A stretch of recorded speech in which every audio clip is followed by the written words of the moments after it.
বাবারি মায়েরারি কান্দি কি আর সাদে কান্দি তোরার মতো যখন আসলাম আব্বা আম্মা কতক্ষণ কইছে লেখাপড়া কর স্কুলে যা তখন একটু বুঝি নাই আর এখন কষ্টের কাজ করতে করতে দিন যায় না এত কষ্ট এখন কেউ দেখতে পারে না চাকরি নাই জীবনে কিচ্ছু নাই কিন্তু কাজ কামও করতে পারে না সবাই দূর দূর করে তাড়িয়ে দেয় আমার মতো এই ভুল তোরা কোনোদিন করিস না তোরা আজকে থেকে ওয়াদা কর তোরা সবসময় বাবা মার কথা শুনবি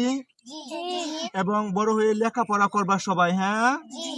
এবং মানুষের মতো মানুষ হবা তোমরাই হচ্ছে আগামী দিনে দেশ ও জাতির কর্ণধারের ভবিষ্যৎ